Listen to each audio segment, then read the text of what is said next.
Hoy vamos a estar hablando y viendo sobre la crueldad. Después vamos a estar hablando sobre la irritabilidad, pero me pareció interesante utilizar y ver este enemigo del alma, ¿no? Y como siempre pensar o descifrar si realmente la crueldad es un pecado, ¿no? Confrontarnos a esa realidad y saber si es pecado o no pecado. Cuando pensamos en hombre cruel, generalmente se nos viene la imagen de un hombre golpeando a otro con una sonrisa despiadada, ¿no?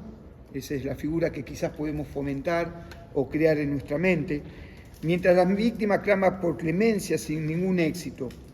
Esto es solo un lado de la cuestión.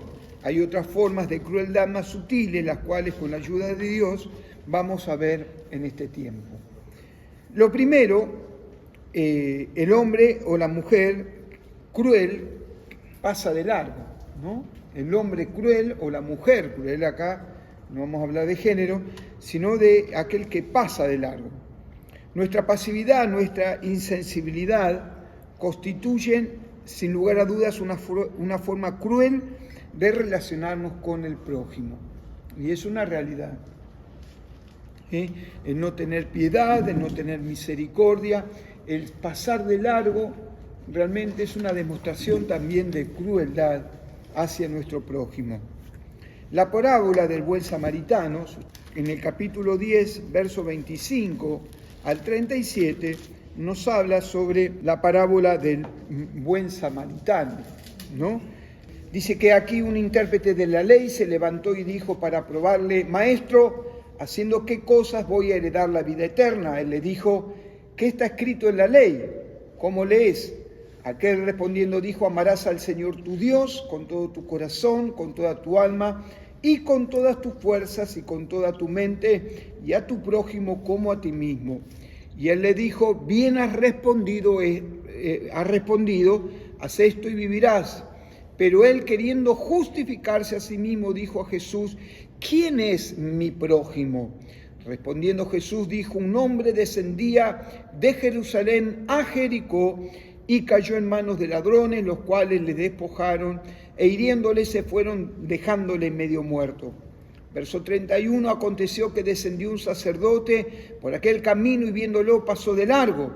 Asimismo un levita, llegando cerca de aquel lugar y viéndolo, ¿qué pasó? De largo. Pero un samaritano que iba de camino vino cerca de él y viéndole fue movido a misericordia.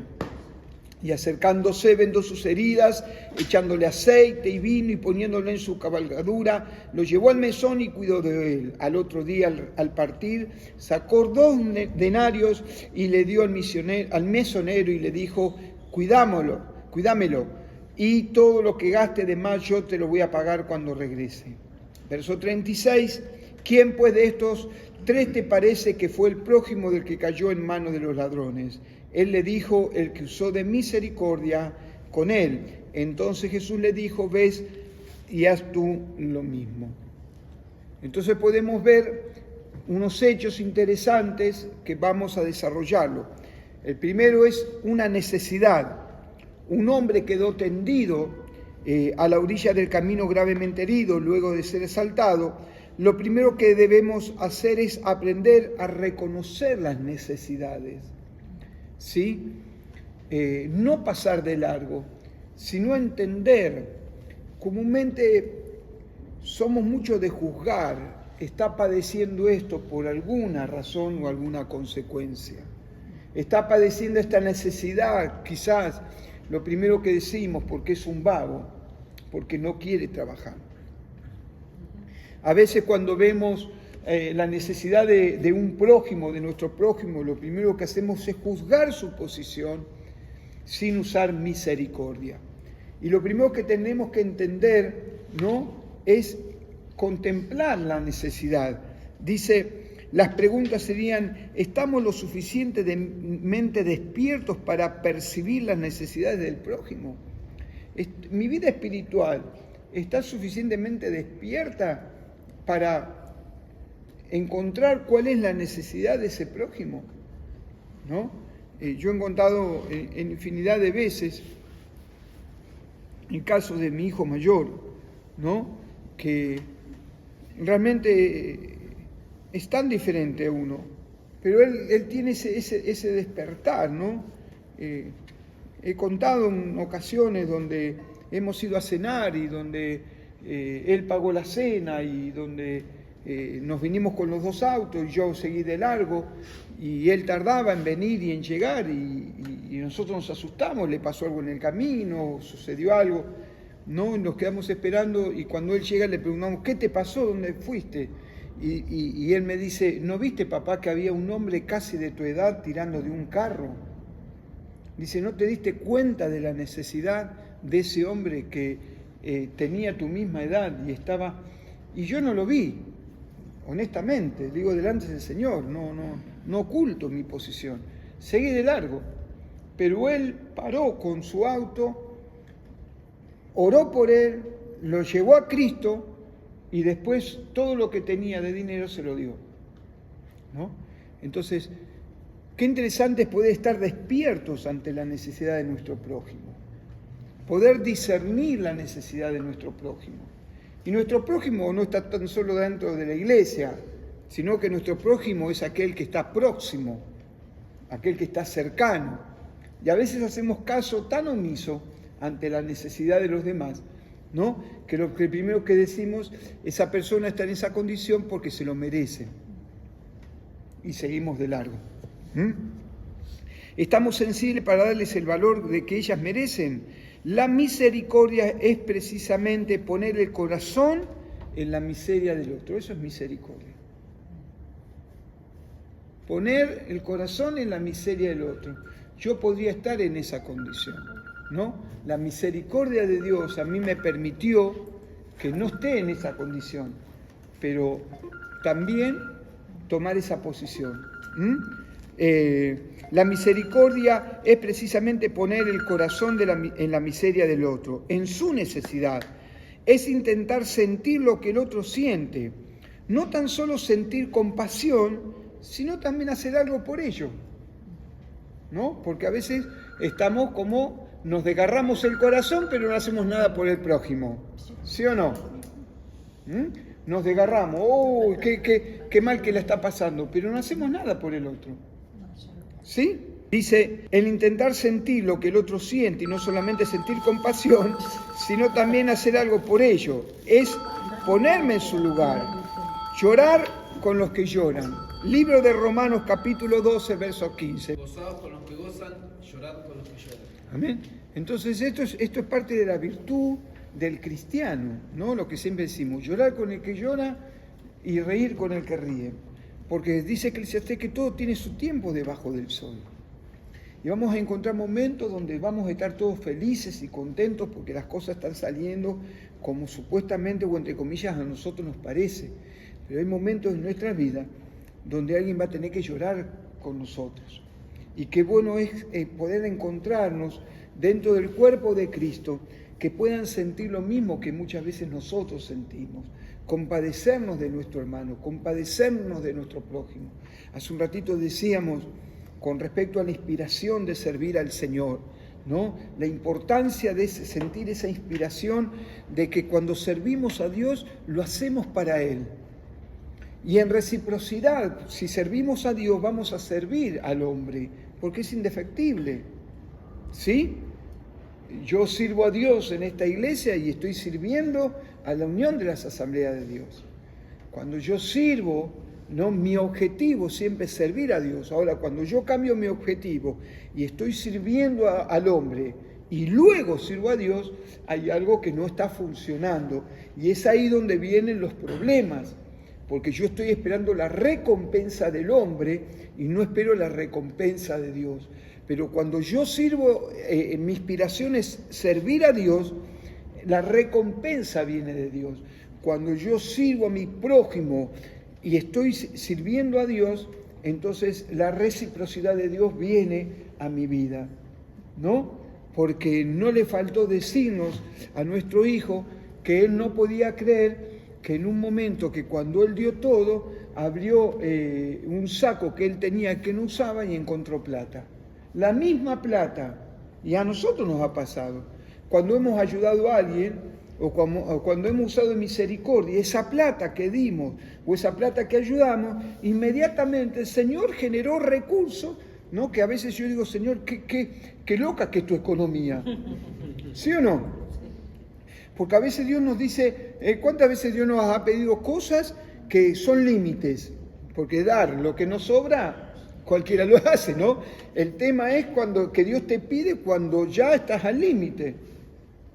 ¿Sí? Cuando vaya a no tener recursos y Dios te dice, dame esto. Y vos, ¿qué haces? Lo das. Y después el Señor te lo da 2 veces o 3 veces multiplicado. Y vos decís, Señor, ¿para qué me hiciste cortar clavos si hubiese sido más fácil, ¿no? Pero Dios está mirando nuestro corazón, nuestra solicitud, porque Él es nuestro Padre y Él es nuestro proveedor. Amén. Pero no debemos olvidarnos en esta actitud de una necesidad. La actitud que tuvo el religioso, porque acá dice que pasó un religioso y tuvo una actitud. Y nos dice que un sacerdote y un levita, fíjense, ¿no? ¿Y qué realidad? No tan solo habla de un religioso, sino aquel que está ministrando o está sirviendo. Porque a veces nos coloca en una posición, entre comillas, arriba de. Y nunca debemos que olvidar que siempre tenemos que estar debajo de, ¿no? Porque un levita, no tan solo uno que dirige, sino un servidor, tiene que entender lo que veníamos ministrando estos días, que aquel que sirve tiene que entender que está debajo de, no está arriba de. Por eso servidor, ¿sí? El que quiera ser grande entre ustedes, sea servidor de todos, ¿no? Y entonces dice que la actitud del religioso, el religioso tuvo una actitud. Un sacerdote y un levita vieron a aquel hombre herido y a pesar de ser religioso, que tenía que tener un corazón más sensible, ¿sí? Porque ellos practican, entre comillas, ¿sí? Los mandatos, los estatutos, conocen la palabra de parte de Dios, dice que, ¿qué hicieron? Pasaron de largo. ¿Puede ocurrir esto en nuestro presente? ¿Puede pasar esto en nosotros? Puede pasar, pero no debería pasar. Dice, ¿podemos salir de la iglesia con la Biblia bajo el brazo, cantando coritos y pasar de largo a una persona en su necesidad? No tendría que ser. No tendría que ser. Usamos aquí el término religioso en un sentido despectivo, hablando de aquella actitud de profesar ciertos principios, de decir yo voy a la iglesia, voy todos los domingos religiosamente, me conozco todos los coritos, me piden levantar la mano y la levanto, me dicen pasar al frente y obedezco. Actitudes, ¿no? Prácticas, pero no vivencias. Y estamos llamados a vivir el Evangelio. Por eso Cristo no es una religión, sino que es una relación. Amén. Entonces, cuidado con esto. Usamos aquí el término religioso en un sentido despectivo, hablando de aquella actitud de profesar ciertos principios, pero no vivirlos en la vida cotidiana. Es solo una apariencia de piedad, una fachada. Contrariamente como Santiago utiliza esta misma palabra, Santiago 1:27, por favor. La religión pura y sin mácula delante de Dios el Padre es esta, una rúbrica. Nos dice, visitar a los huérfanos y a las viudas en sus tribulaciones y guardarse sin mancha del mundo. Entonces, cuando vemos una necesidad, acercarnos, estar atentos, compartir. Lo tercero, el misericordioso. Se detuvo y se acercó a él, el que usó misericordia. Gloria a Dios. Gloria a Dios. Se detuvo y se acercó a él. No dijo, con mis problemas me alcanza y me sobra. ¿Tenemos problemas? ¿Sí o no? Todos tenemos problemas. ¿Sí o no? Y si no lo tenemos, lo buscamos.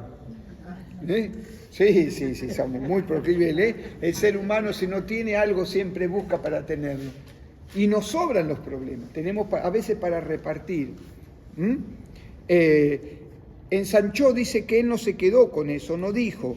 Ensanchó su corazón, se decidió dar, vendó sus heridas. Y esto me pareció interesante poder ministrarlo. ¿Cuántos hay en nuestros días que necesitan una palabra de amor? ¿Cuántos hay que necesitan una venda en su corazón? Y nosotros tenemos la verdad del Evangelio, tenemos la venda del Evangelio para sanar esos corazones. Dice una palabra de amor, de consuelo, porque están heridos, golpeados por la vida y no encuentran quien se detenga para ayudarle. ¿Cuánta gente hay? ¿Cuántos caminamos a veces, vecinos, amigos, parientes? A veces a los vecinos nos da vergüenza de hablarle, no se vayan a enterar que somos cristianos, ¿no? O a un pariente. Pero ¿cuánta hay gente alrededor nuestro que está con esa necesidad? Porque alguna vez nosotros tuvimos la necesidad de alguien venga a vendarnos con palabras de amor, ¿no? Yo recuerdo en esos años donde mi vida estaba vacía, alguien trajo una venda y me dijo tan solo estas palabras: vengo a traerte un mensaje de parte de Dios. ¿Y sabe cuál fue el mensaje? Sencillo: dice Dios que te ama. Ni creo que sea una palabra profética, sino que Él me habló de su corazón y eso llevó a reaccionar mi vida, vendó mis heridas, vendó mi corazón. Tan solo con decirme: Gustavo, Dios dice que te ama.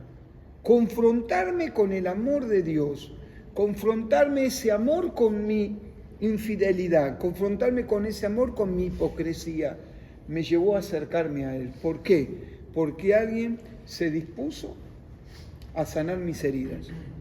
Amén. Entonces, esto nos ayuda a que realmente podamos ser misericordiosos. Dice que lo puso en una cabalgadura. ¿Se acuerdan? No sé cómo lo ha hecho para subir, no sé si era gordito, flaco, no dice la palabra. Pero dice que lo subió a una cabalgadura. Usó de su tiempo. Eso es importante. En estos momentos donde vivimos tan acelerado y no tenemos tiempo para nada, usó su tiempo. Por eso, en este programa de los 5 nombres, usted va a tener que usar su tiempo. Porque no espere que los pastores llamemos a sus amigos, parientes o vecinos que puso allí en el papel, sino que usted va a ser el responsable y el encargado. Usted va a tener que usar de misericordia. Usted va a tener que decirle: che, estoy orando por vos. Y quizás la persona del otro lado dice: qué bien que me viene porque estoy pasando esto y lo otro. Y es ahí donde nosotros podemos vendar ese corazón. Tenemos que dedicarle tiempo. Muchos años la iglesia lo que hacía era, ¿sí?, traerlo a la iglesia. Pastor, ¿no hay que traerlo a la iglesia? Sí hay que traerlo a la iglesia. Pero hablemos de Cristo. Prediquemos a Cristo, que esa persona se entregue a Cristo. Y después traigámoslo a la comunión de los santos.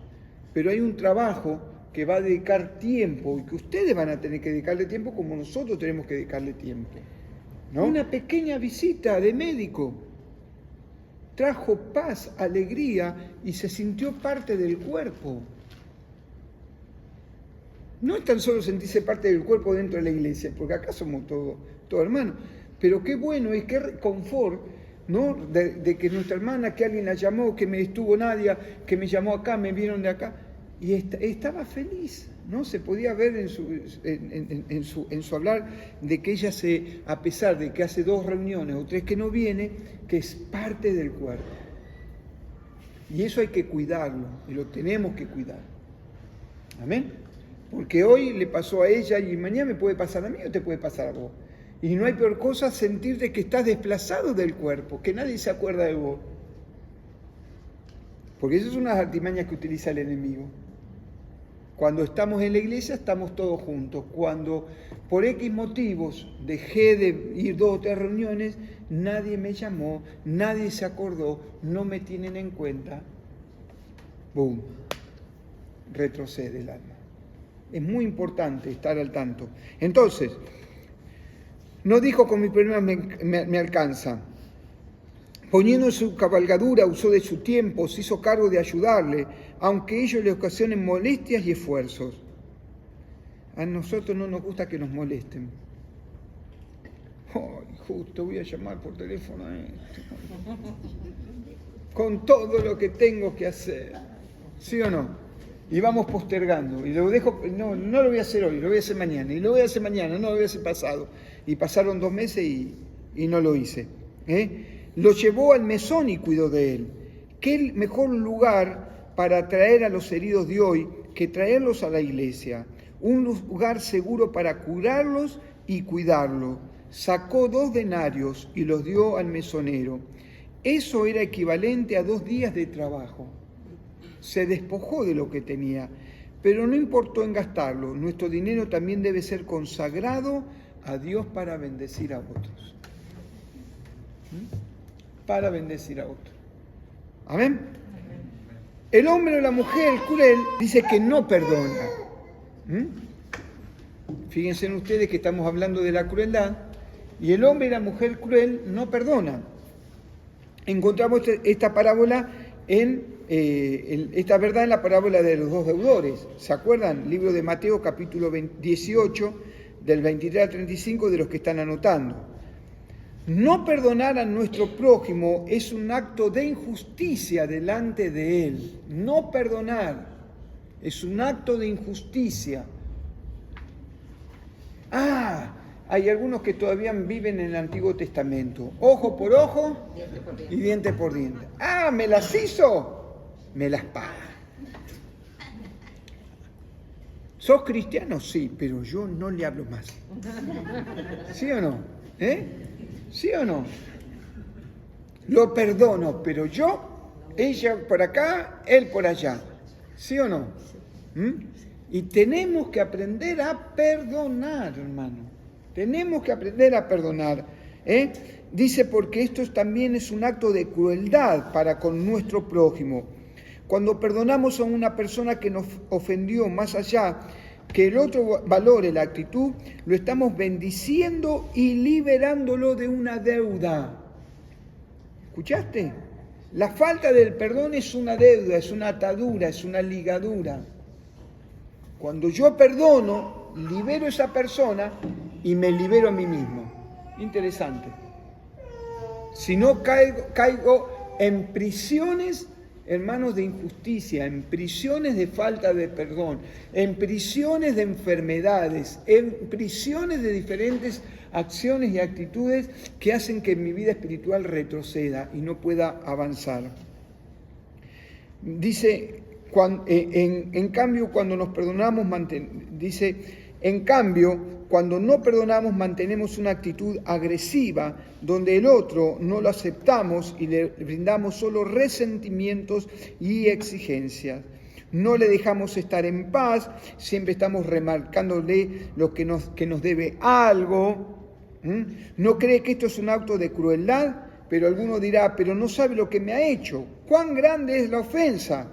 Para eso ya hemos leído la parábola de los 2 deudores. Solo Dios, por su naturaleza santa, tiene derecho para cobrarse de nosotros toda la altísima deuda que teníamos para con Él. Si Él nos perdonó, ¿cómo nosotros nos vamos a perdonar? ¿No? Yo no sé cuánto de ustedes el Señor lo ha perdonado, pero a mí me ha perdonado un montón. ¿Quién soy yo para no perdonar? ¿Quién soy yo para colocarme como juez en una situación y no perdonar a mi hermano? Otro tipo de crueldad. El hombre y la mujer cruel disfruta con el mal de su prójimo. Disfrutan. Eso es crueldad. Nuestro Señor Jesús experimentó por sí mismo la crueldad de aquellos hombres que disfrutaban contemplando su padecimiento. En una semana, hosana al que viene en nombre del Señor. Mantos y palmas tiraban, ¿no? En su pollino venía andando y toda la gente le alababa y glorificaba. Lo reconocían como Dios, como Señor y como Rey. Una semana después iba pasando por la Vía Dolorosa y le escupían, le arrojaban cosas. Tremendo, ¿no? El alegrarnos cuando otro se equivoca o fracasa es algo, o aún más, el desear que fracase y no alcance sus objetivos, son señales de un corazón cruel, receloso y envidioso. Cuidado con esto, cuidado. En la figura de un cristiano no se puede permitir estas cosas en nuestro corazón. Tenemos que repelerlas. Tenemos que quitarla, no tenemos que darle lugar. En cuanto sentamos ese síntoma de gozo porque nuestro prójimo le va mal, tenemos que repelerlo, tenemos que sacarlo. Tenemos que reaccionar inmediatamente porque hay algo que está fallando en nuestro interior que nos está mostrando el Espíritu Santo que tenemos que restaurar esto. ¿Sí? Entonces, no lo dejemos estar en paz, pero alguno dirá, pero no sabe qué me ha hecho, cuán grande es ofensa. Para ello ya hemos leído la palabra de los deudores, solo Dios por su naturaleza santa tiene derecho para cobrarse de nosotros toda altísima deuda que teníamos para con Él. Pero sin embargo, Él nos ha perdonado todo por medio de Jesucristo. ¿No perdonaremos nosotros a nuestro prójimo? Póngase en la posición. Cuando encontremos y hallemos el perdón dentro de nuestras vidas y lo podemos también derivar no tan solo dentro del estado de la iglesia, sino podemos hablar de las relaciones entre hermanos, entre hijos, entre esposos, esposas, noviazgo. Esas relaciones me dejó. ¡Ja! Ahora que reviente. Es un chiste, ¿no? Bueno. El hombre o la mujer cruel disfrutan con el mal de su prójimo. Entonces, dice Abdías, a ver qué me busca Abdías, en los que tienen Biblia, Abdías, a ver, capítulo 1, verso 12 al 14. Pues no debiste tú haber estado mirando en el día de tu hermano, en el día de su infortunio. No debiste haberte alegrado de los hijos de Judá, en el día en que se perdieron. No debiste haberte jactado en el día de la angustia. No debiste haber entrado por la puerta de mi pueblo en el día de su quebrantamiento. No debiste haber mirado su mal en el día de su quebranto.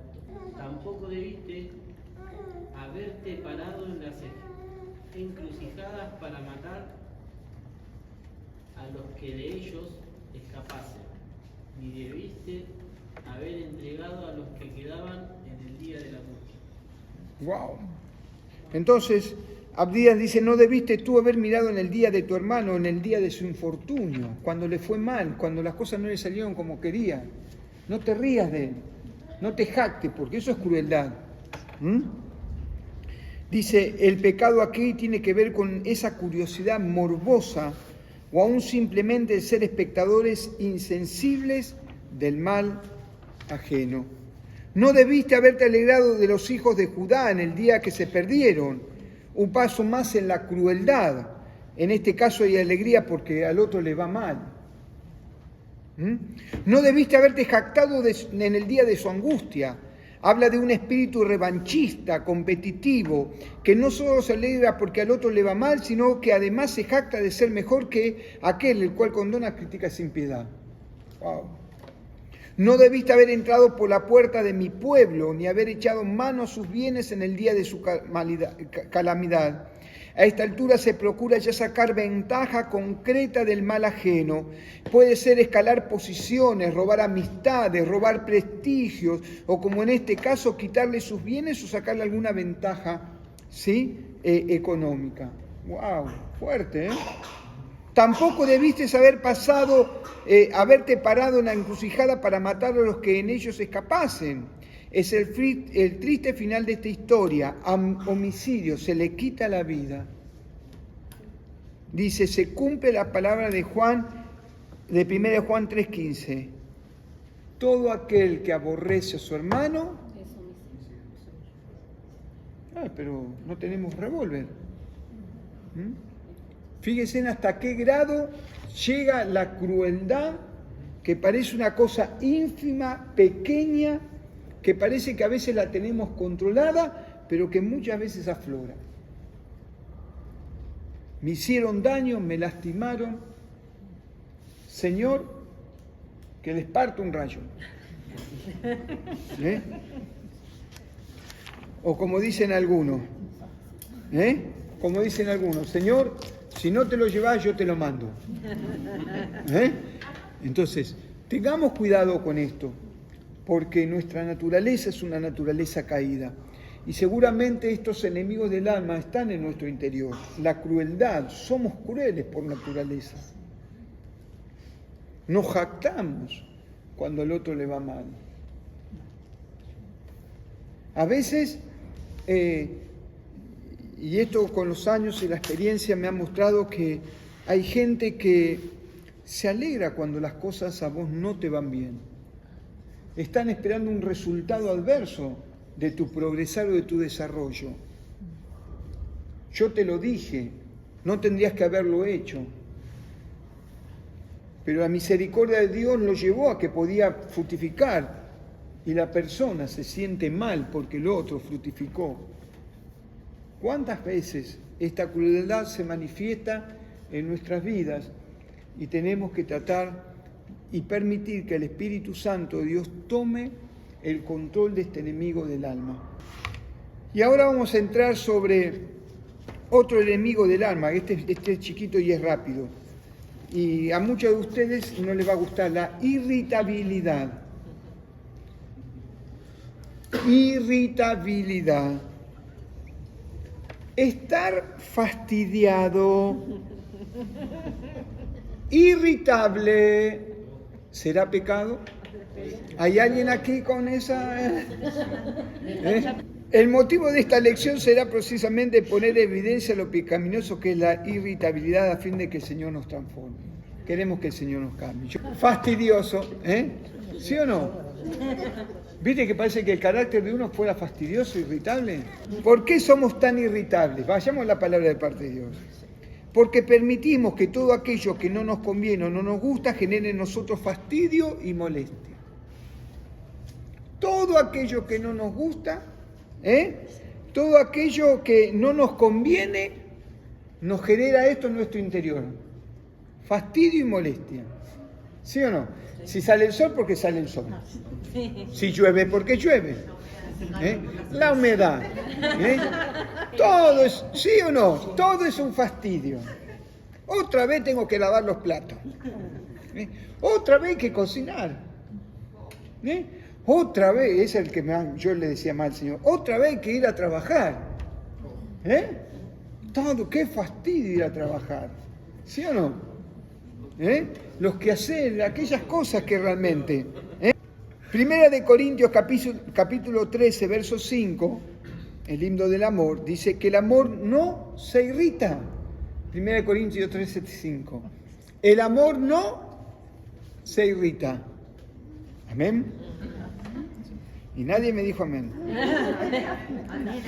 Y luego en el capítulo 13, verso 7, dice, todo lo sufre, todo lo cree, todo lo espera.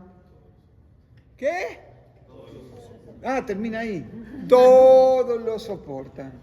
Amén. Vamos a ver algunos ejemplos de irritabilidad. ¿Qué les parece? A ver si alguno se encuentra identificado, pedimos perdón al Señor y avanzamos. Pensamos que las demandas que nos hacen son demasiadas demandas y nos irritan. Me están exigiendo mucho de mí, me están reclamando mucho, me tienen cansado. Todo lo que nos piden hacer y no nos gusta, o arruina nuestros planes y nos irrita. Justo me vienen a pedir esto que no quiero. Me mandan a lavar los baños, que me hice las uñas nuevas. Esto está fuerte. No soportamos el carácter de tal persona si nos ponemos irritables. Ya no te soporto más.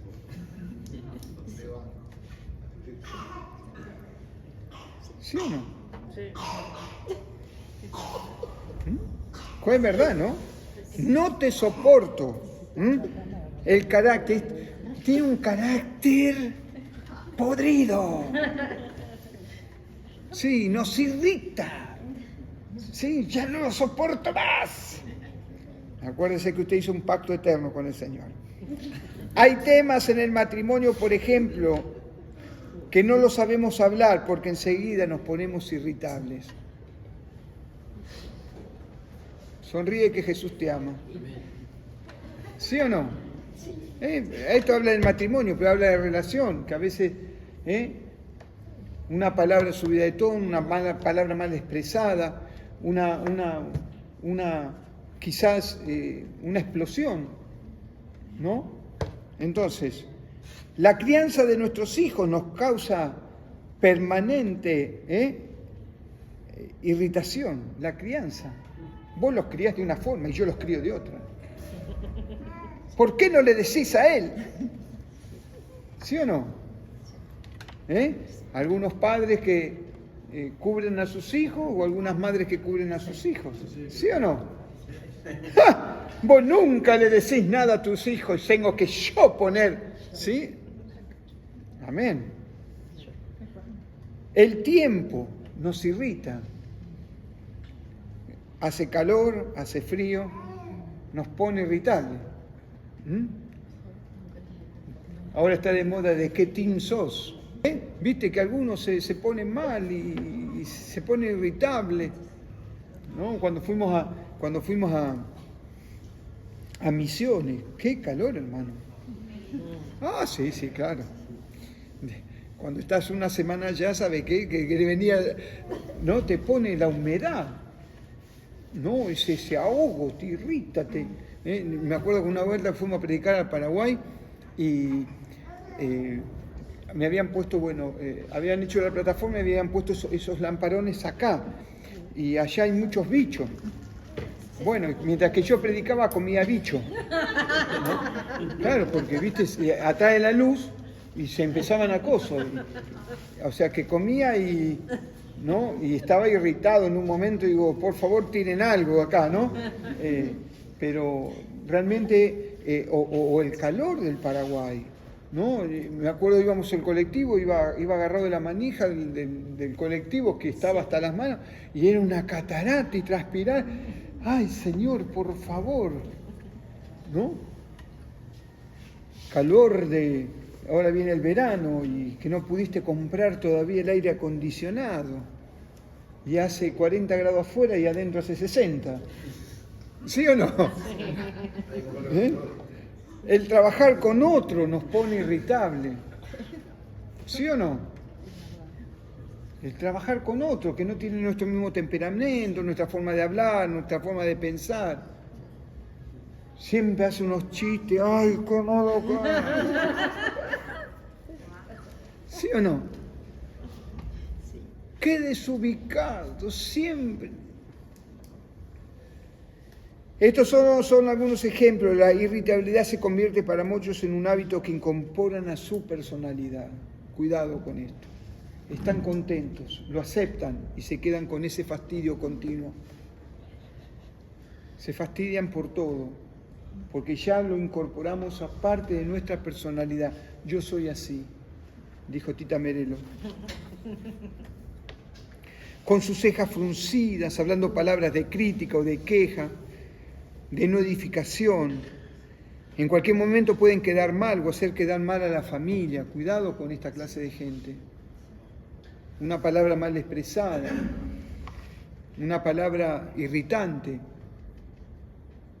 puede destruir, puede quebrar, puede romper. Efesios 4:29.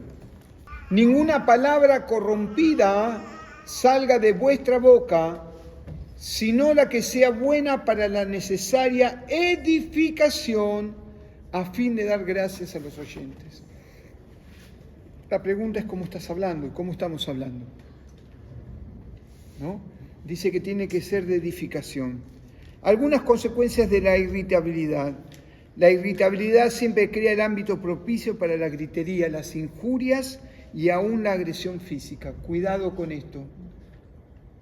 Cuidado con esto. Esto es progresivo.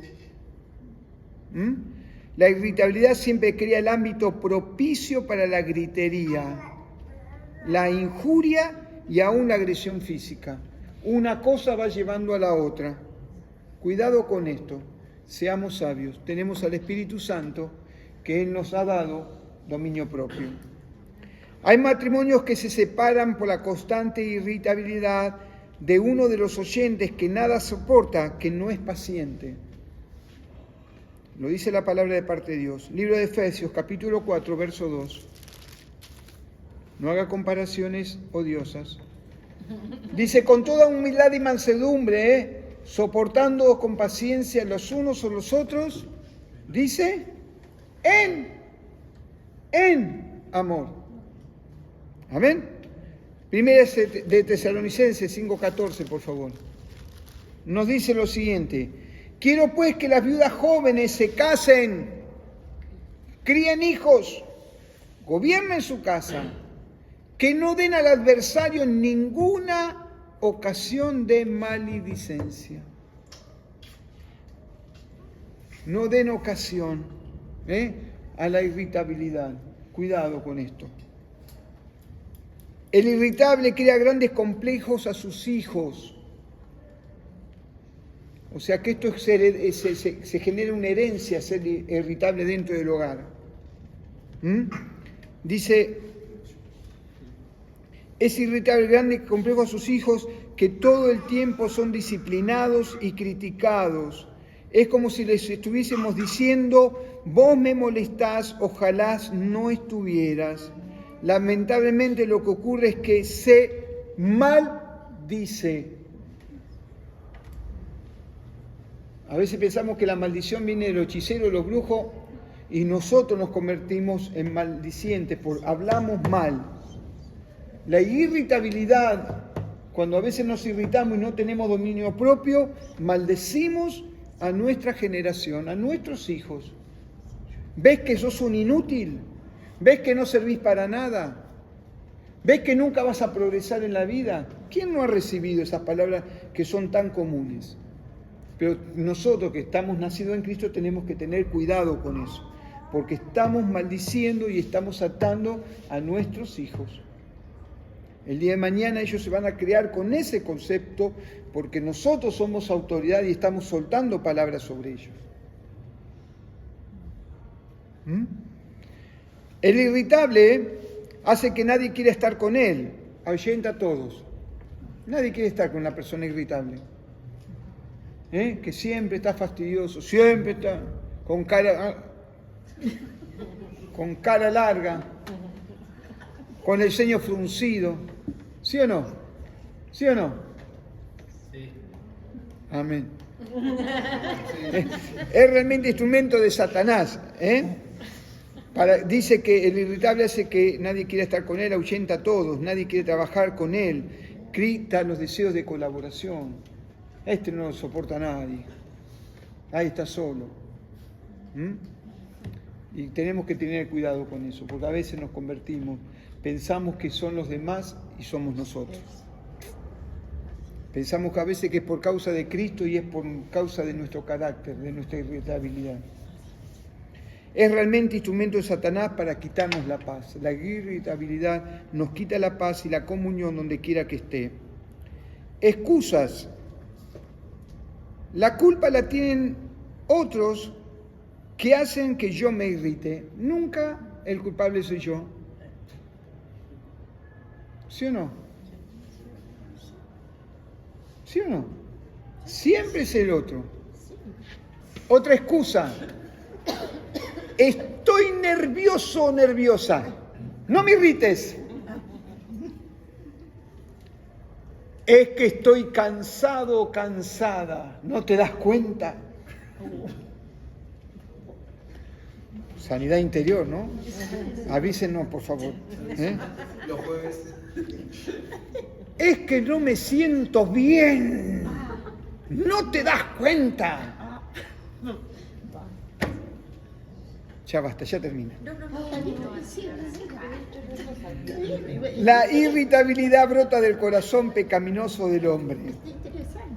Las presiones de la vida solo hacen que se manifieste lo que hay en nuestro corazón. Las presiones de la vida Sí. hacen que se manifieste lo que hay en nuestro corazón. Por eso somos lo que reflejamos en nuestro corazón. Sí. Y tenemos que llevar cautivo esto a los pies de Cristo. La irritabilidad es rebeldía contra Dios, es no aceptar su disciplina a través de las personas y las circunstancias. Porque a veces Dios te pone gente para ver cómo está tu corazón, cómo es tu actitud. A David Dios le puso un Saúl para formarlo. Y a veces Dios te va a poner gente en tu vida para ver lo que hay, pero date cuenta de lo que estás haciendo. Y permití que Dios te transforme, que nos transforme y nos cambie, porque estamos todos metidos. Conclusión, pidamos perdón a Dios y los que hayamos afectado con este pecado. El ser libres de Él hará que desaparezca de nosotros la queja, la impaciencia y el mal humor. Amén. Dos temas realmente interesantes. La irritabilidad, ¿sí? ¿Y qué más habíamos visto? Y la crueldad. La clase que viene vamos a estar viendo el agradar a los hombres. Amén.